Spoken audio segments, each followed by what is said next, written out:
La centralité de Jésus-Christ. Si vous témoignez de votre foi à des personnes qui ne sont pas enfants de Dieu, vous l'aurez déjà constaté, il est relativement facile de parler de Dieu lui-même, d'un être supérieur ou d'une intelligence au-dessus de nous. Et parfois nous nous rassurons en pensant que la personne n'est pas loin de la nouvelle naissance parce qu'elle admet l'existence de Dieu. Mais si la conversation progresse jusqu'à évoquer la personne de Jésus-Christ, il arrive assez souvent que l'ambiance devienne plus tendue, que les visages se crispent et que soit manifestée une certaine hostilité à notre égard. Honnêtement, il y a de quoi surprendre et désarçonner. Nous, croyants évangéliques, avons l'habitude de parler de Dieu et de Jésus-Christ dans le même souffle sans faire de distinction. Nous nous étonnons d'une telle différence dans l'attitude de nos interlocuteurs concernant Dieu le Père par rapport à son Fils unique, Jésus-Christ. En réalité, le phénomène n'est pas nouveau. Il existe depuis l'incarnation du Fils de Dieu, depuis la crèche de Bethléem. Jésus est né au milieu d'un peuple qui éprouvait beaucoup de fierté d'avoir été choisi par le Dieu d'Abraham pour être son peuple élu. Pendant son court ministère public de 3 ans et demi, Jésus était craint, puis haï par les chefs politiques et religieux du peuple juif. Si des foules entières le suivaient pour écouter son enseignement et pour profiter de ses miracles, la grande majorité de ce peuple a fini par le rejeter et par organiser sa crucifixion au moyen du pouvoir romain. L'apôtre Jean écrit, « Il est venu chez les siens, et les siens ne l'ont pas reçu » Jean 1 verset 11. À l'issue de son ministère, Jésus s'écrie, « Jérusalem, Jérusalem, toi qui tues les prophètes et qui lapides ceux qui te sont envoyés, combien de fois ai-je voulu rassembler vos enfants, comme une poule rassemble ses poussins sous ses ailes, et vous ne l'avez pas voulu. » Matthieu 23 verset 37. Ce rejet quasi viscéral de Jésus-Christ n'est pas anodin. Jésus-Christ, appelé en Genèse 3, la postérité de la femme, est celui qui écrasera la tête du serpent, le diable. Or, Satan est le prince de ce monde, Jean 12 verset 31, le prince de la puissance de l'air, Éphésiens 2 verset 2. Il n'est donc pas étonnant qu'une telle haine se dévoile à l'égard de Jésus-Christ de la part d'un monde globalement dirigé par le diable. Mais pour les témoins chrétiens que nous sommes, n'est-il pas suffisant d'établir l'existence de Dieu et de nous en tenir là? La Bible dit clairement, non. Jésus lui-même a dit, « Je suis le chemin, la vérité et la vie. Nul ne vient au Père que par moi » Jean 14 verset 6. En quoi donc consiste la centralité de Jésus-Christ? Jésus-Christ est central dans son rapport à l'univers. Jésus-Christ est, littéralement, le créateur de tout ce qui est. La Bible commence par ces mots, « Au commencement, Dieu créa les cieux et la terre » Genèse 1 verset 1. Mais l'évangile de Jean précise que c'est la parole, Jésus-Christ, qui a créé toute chose et rien de ce qui a été fait n'a été fait sans elle, Jean 1 verset 2. En Colossiens, nous découvrons que toutes choses ont été créées en lui, par lui et pour lui, Colossiens 1 verset 16. Enfin, dans l'épître aux Hébreux, nous apprenons que le Fils soutient toutes choses par sa parole puissante, 1 verset 2. Donc, Jésus n'est pas seulement le créateur de l'univers et de tout ce qu'il contient, depuis ses innombrables galaxies jusqu'à la plus petite cellule vivante et le moindre atome, Jésus-Christ en est la cause première, il est la raison de son existence et il en assure la pérennité. Jésus-Christ est la personne centrale de l'histoire du monde. Le récit biblique fait état d'une durée d'environ 6000 ans depuis la Genèse jusqu'à nos jours. La naissance de Jésus-Christ a eu lieu aux 2/3 de cette période, soit il y a environ 2000 ans. Mais c'était l'événement majeur de notre passé. En Galates 4 verset 4, l'apôtre Paul écrit : « Mais lorsque les temps ont été accomplis, Dieu envoya son Fils, né d'une femme, né sous la loi. » Cela signifie qu'une époque particulière dans cette histoire du monde était la plus propice pour la venue du Fils de Dieu. En effet, le monde méditerranéen jouissait d'une unité politique et des facilités de déplacement grâce à la paix romaine.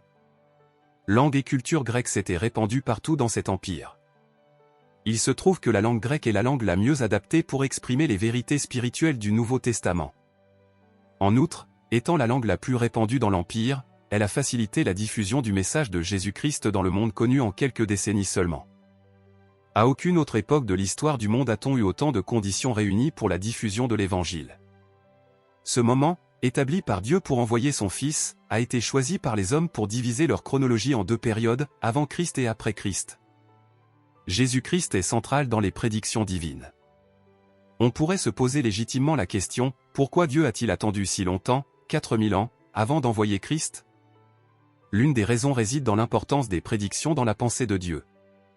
L'Éternel a choisi de nous prouver son existence, son aspect unique et sa souveraineté en donnant des prédictions longtemps à l'avance et en assurant leur accomplissement jusque dans le moindre détail. Donc, tout au long des 40 siècles précédant la venue de Christ, l'Éternel a donné des dizaines de prédictions, écrites dans toutes les parties de l'Ancien Testament et parfaitement accomplies par la vie de Jésus-Christ. Parmi ces prédictions figurent des détails sur son origine, sa parenté, sa tribu, ses ancêtres, sa ville de naissance, son court séjour en Égypte, sa ville de résidence, ses miracles, l'attitude du peuple à son égard, son attitude et ses motivations, le complot visant son arrestation, son procès, sa condamnation et son exécution par crucifixion, sa sépulture et sa résurrection corporelle.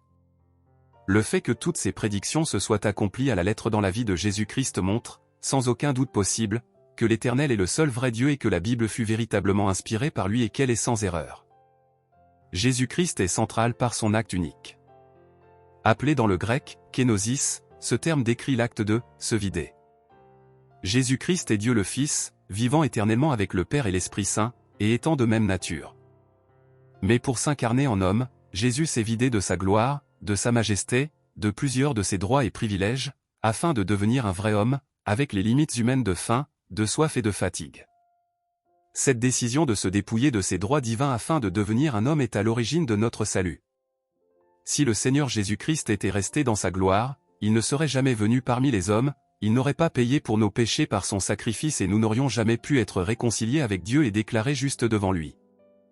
Enfin, parce que Christ a fait cet acte unique et indispensable, les êtres humains qui se confient en lui vont, à leur tour, être transformés à l'image de Dieu et partageront sa gloire. Car vous connaissez la grâce de notre Seigneur Jésus-Christ, qui pour vous s'est fait pauvre, de riche qu'il était, afin que par sa pauvreté vous fussiez enrichis, 2 Corinthiens 8, 9. Celui qui n'a point connu le péché, il l'a fait devenir péché pour nous, afin que nous devenions en lui justice de Dieu, 2 Corinthiens 5 verset 21. Jésus-Christ est central dans sa position au sein de la Trinité. La Bible est claire sur l'égalité des 3 personnes divines qui composent ce que nous appelons la Trinité. Ce terme exprime la triunité de Dieu, un être suprême, éternel, infini qui est à l'origine de toute chose, à part le péché. Dieu est d'une seule essence mais il se manifeste en 3 personnes. Cependant, la parole nous montre le rôle central de Jésus-Christ dans les projets divins. Concernant Dieu le Père, nous lisons qu'il « habite une lumière inaccessible, que nul homme n'a vu ni ne peut voir » 1 Timothée 6 versets 15 et 16. Mais à Philippe qui a dit à Jésus « Seigneur, montre-nous le Père et cela nous suffit », Jésus a répondu « Il y a si longtemps que je suis avec vous, et tu ne m'as pas connu, Philippe ? Celui qui m'a vu a vu le Père » Jean 14 8 et 9. À 2 reprises, Dieu le Père a rompu son silence pour dire « Voici mon Fils bien-aimé, en qui j'ai mis toute mon affection, écoutez-le. » Donc, Jésus est la seule personne divine qui nous ait été rendue visible, et que nous contemplerons pour l'éternité. Quant à l'Esprit Saint, il est la personne divine qui glorifie Jésus-Christ auprès de nous, qui nous conduit dans toute la vérité, qui prend toute la vérité de Christ afin de nous la faire comprendre, Jean 16 versets 13 et 15. Jésus-Christ est central dans la relation entre les anges et Dieu. La Bible fait mention de 3 types de personnes capables de relations spirituelles et possédant une vie intérieure, Dieu lui-même, le Créateur, les anges, êtres puissants et merveilleux créés individuellement par Dieu, et l'homme ou l'humanité. Dieu entretient 2 relations différentes avec les anges et les hommes. Concernant les anges, il leur a donné une âme et la capacité de faire des choix moraux. Ces anges vivent dans la présence de Dieu, ils savent qu'ils sont des êtres créés pour glorifier et pour servir Dieu.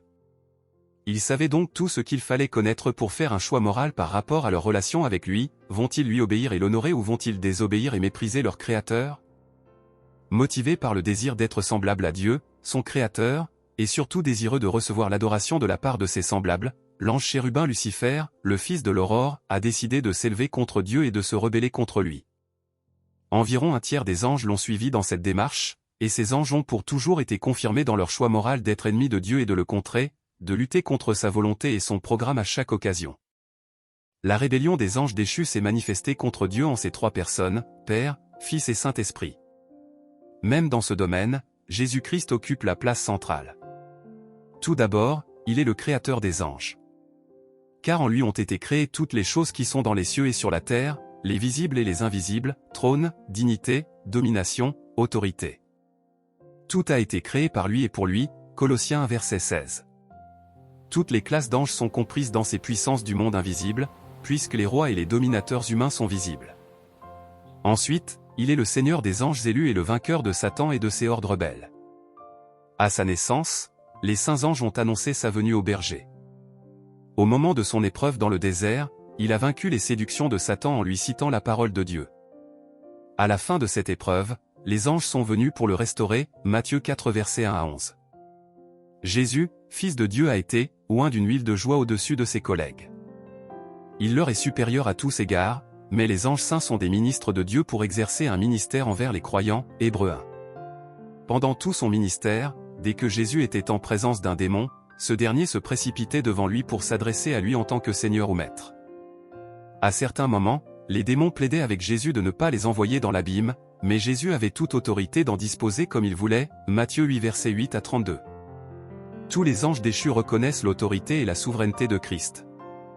Par sa mort expiatoire, Jésus a dépouillé les dominations et les autorités, et les a livrées publiquement en spectacle, en triomphant d'elles par la croix, Colossiens 2 verset 15.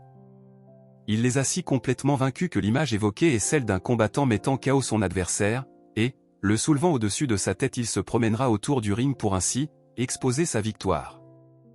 Le Seigneur Jésus, lors de son retour sur terre, fera saisir le dragon, Satan, et le fera enfermer dans l'abîme pendant 1000 ans, Apocalypse 20 versets 1 à 3. Jésus-Christ est central dans l'histoire du peuple d'Israël. À la suite de l'appel d'Abraham, Jésus-Christ est présent en tant qu'ange de l'Éternel. Il interpelle Agar dans le désert et préserve la vie du jeune Ismaël. Lorsque 3 hommes rendent visite à Abraham, le principal d'entre eux est appelé l'Éternel. Or, la seule personne de la Trinité qui se rend visible et qui s'incarne est Dieu le Fils, appelé par la suite Jésus-Christ. C'est le plus souvent par le nom des « anges de l'Éternel » qu'il nous est présenté dans l'Ancien Testament, comme en Genèse 18 et 19. Dans ce texte, il annonce à Sarah qu'elle aura un fils 1 an plus tard. Il informe Abraham qu'il est descendu pour vérifier la grossière immoralité de la ville de Sodome. Puisque Lot, le neveu d'Abraham vivait à Sodome, Abraham a plaidé avec l'Éternel d'épargner la ville s'il y avait un certain nombre de justes. L'Éternel, à qui Abraham parle comme avec un autre homme, démontre qu'il a le pouvoir de décision pour épargner ou pour détruire la ville. Les 2 autres hommes, qui accompagnent l'Éternel, descendent à la ville de Sodome où ils sont hébergés par Lot. Même s'ils apparaissent comme des hommes, le texte biblique les appelle des anges et ils ont fini par délivrer Lot et 2 de ses filles de la ville avant sa destruction. Le soir avant la rencontre redoutée avec son frère Ésaü, Jacob a lutté avec un homme, toute la nuit, Genèse 32 versets 24 à 30. Même si Jacob gagnait la lutte, il a supplié cet homme de le bénir.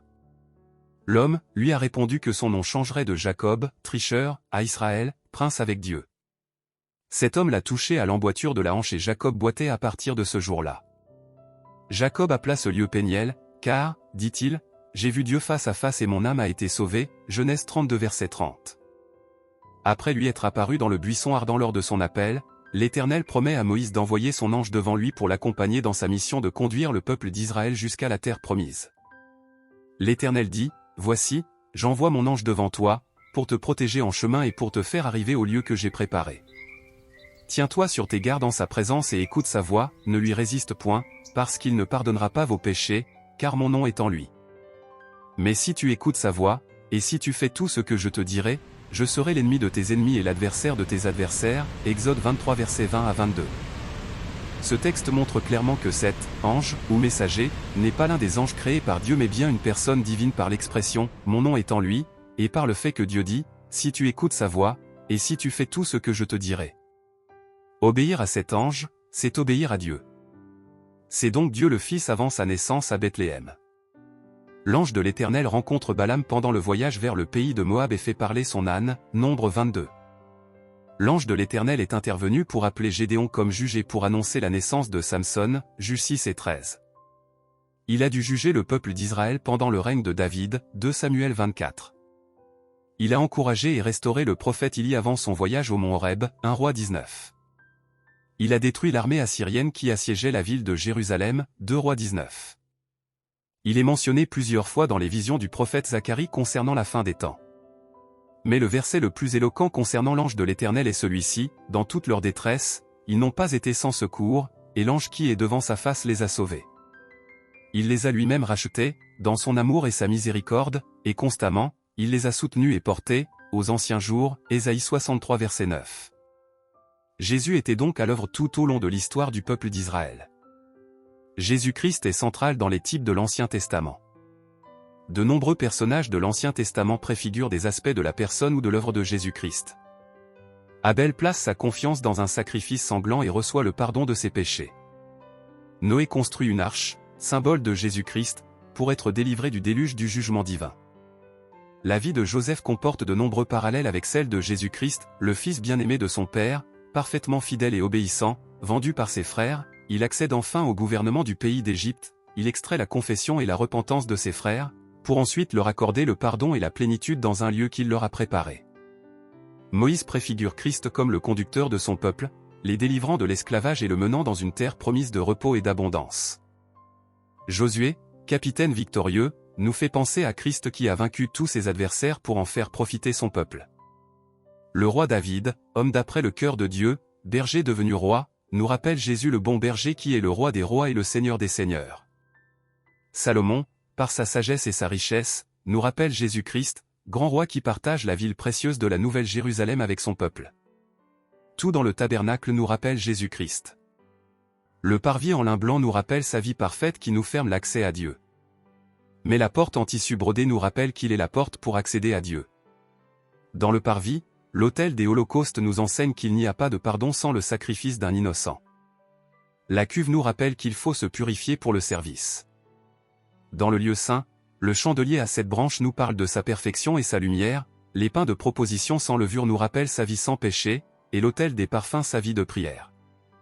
Dans le lieu très saint, l'arche de l'alliance contenait les tablettes de la loi, les exigences morales de Dieu, mais aussi la manne, ce pain miraculeux descendu du ciel, et la verge d'Aaron qui a fleuri, symbole de sa résurrection.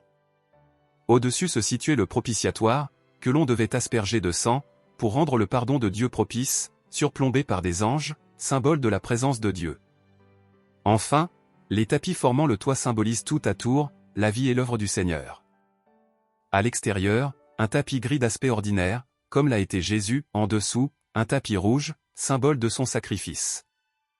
Ce tapis couvrait un tapis noir, symbole de nos péchés. Enfin, visible uniquement de l'intérieur du tabernacle se trouvait un tapis artistement travaillé et composé de fils d'or, de bleu, de pourpre, de cramoisi et de blanc, symboles successifs de sa divinité, de son origine céleste, de sa royauté, de son sacrifice et de sa pureté. Jésus-Christ est central dans la vie du croyant. Si nous avons reçu Jésus-Christ comme sauveur par la foi, la Bible est très claire, il sera central dans toute vie de disciple. Les métaphores sont nombreuses et évocatrices. Jésus est le seul chemin qui mène à Dieu, il est la vérité absolue que nous croyons, il est la vie même du croyant. Paul écrivait, « J'ai été crucifié avec Christ, et si je vis, ce n'est plus moi qui vis, c'est Christ qui vit en moi. Si je vis maintenant dans la chair, je vis dans la foi au Fils de Dieu, qui m'a aimé et qui s'est livré lui-même pour moi. » Galates 2 versets 20 et 21. Vivre avec lui rend la vie après la mort plus douce que la vie présente. Paul a écrit, « Car Christ est ma vie, et la mort m'est un gain. » Philippiens 1 verset 21. Comme un sarment est attaché au cep, ainsi le croyant est attaché à la vie divine de Jésus, afin de porter des fruits dans sa vie. À cet égard, Jésus a dit, « Car sans moi, vous ne pouvez rien faire. » Jean 15. Mais la relation est encore plus profonde. Jésus a dit à ses disciples, « Si vous ne mangez ma chair et buvez mon sang, vous n'avez pas la vie en vous-même. » Le langage était spirituel et non physique, mais le croyant reçoit et médite, ou mange et digère, l'enseignement, l'exemple et la vie de Jésus-Christ afin d'en tirer sa subsistance spirituelle. En réalité, le christianisme authentique n'est pas une suite de concepts ou de règles, c'est une profonde intimité avec la personne de Jésus-Christ. Il est aussi le vêtement du croyant. Nous sommes appelés à nous dépouiller du vieil homme, qui se corrompt par les convoitises trompeuses, et à revêtir l'homme nouveau, créé selon Dieu dans une justice et une sainteté que produit la vérité. Éphésiens 4 versets 21 à 24. Nous comprenons assez aisément que l'homme nouveau désigne la nouvelle nature obtenue par Dieu à notre nouvelle naissance. Mais cette nouvelle nature est littéralement Christ en nous, selon ce que dit l'apôtre Paul dans une autre de ses lettres, « Mais revêtez-vous du Seigneur Jésus-Christ et n'ayez pas soin de la chair, pour en satisfaire les convoitises. » Romains 13 verset 14. Jésus-Christ est un lieu saint pour tout être humain qui vient à lui par la foi. Dans ce lieu sont déversées toutes les bénédictions et les richesses divines, comme nous le rappellent les premiers paragraphes de la lettre aux Éphésiens. Béni soit le Dieu et Père de notre Seigneur Jésus-Christ, qui nous a bénis de toute bénédiction spirituelle dans les lieux célestes en Christ. Ainsi commence une énumération de ces bénédictions divines, éternelles et inaliénables. En lui, Dieu nous a élus avant la fondation du monde, il nous a prédestinés dans son amour à être ses enfants d'adoption par Jésus-Christ, en lui, nous avons la rédemption par son sang, en lui nous sommes aussi devenus héritiers, ayant été prédestinés selon le plan de celui qui opère toutes choses d'après le conseil de sa volonté, afin que nous servions à célébrer sa gloire, nous qui d'avance avons espéré en Christ, en lui vous avez cru et vous avez été scellés du Saint-Esprit, lequel est un gage de notre héritage, Éphésiens 1 versets 3 à 14. S'il y a un concept clair dans la Bible, c'est qu'être en Christ est la bénédiction suprême qui donne accès à toutes les autres. Être en dehors de lui signifie la privation à tout jamais de la faveur et des bénédictions divines. C'est pour cela que Paul considérait tout ce qu'il était, tout ce qu'il avait et tout ce qu'il aurait pu être un jour, comme sans aucune valeur comparée au privilège de se trouver en Christ, Philippiens 3 versets 4 à 9. Il est notre exemple suprême et irremplaçable. Paul encore, en s'adressant aux croyants dans les églises qu'il avait fondées, leur écrivait « Je cours pour remporter le prix de la vocation céleste en Jésus-Christ » Philippiens 3 verset 14. Il était donc entièrement engagé dans son projet de ressembler le plus possible à Jésus-Christ, même dans ses souffrances et sa mort. Ainsi, je connaîtrai Christ, et la puissance de sa résurrection, et la communion de ses souffrances, verset 10. Dans la logique de son élan, il incite les croyants à Philippe dans ces termes. Soyez tous mes imitateurs, frères, et portez les regards sur ceux qui marchent selon le modèle que vous avez vu en nous, verset 17. Avant cet appel de la part de Paul, Jésus lui-même a appelé des hommes à marcher avec lui, à l'accompagner, à le regarder vivre, travailler, réagir, et à être ses imitateurs. C'est bien là tout le sens de l'apprentissage ou de la condition du disciple. Cet appel va jusqu'à livrer sa vie pour Christ, car Jésus a dit, « Si quelqu'un veut venir après moi, qu'il renonce à lui-même, qu'il se charge chaque jour de sa croix, et qu'il me suive. » Luc 9 verset 23. Enfin, dans l'Épître aux Hébreux, Jésus-Christ est présenté comme le grand vainqueur de la course de la vie héroïque de la foi, nous donc aussi, puisque nous sommes environnés d'une si grande nuée de témoins, rejetons tout fardeau et le péché qui nous enveloppe si facilement, et courons avec persévérance dans la carrière qui nous est ouverte, ayant les regards sur Jésus, qui suscite la foi et l'amène à la perfection, en échange de la joie qui lui était réservée, il a souffert la croix. Méprisé l'ignominie et s'est assis à la droite du trône de Dieu. Considérez, en effet, celui qui a supporté contre sa personne une telle opposition de la part des pécheurs, afin que vous ne vous lassiez point, l'âme découragée, 12 versets 1 à 3. Nous apprenons toutes les vertus du caractère en contemplant attentivement la vie et l'exemple de Christ.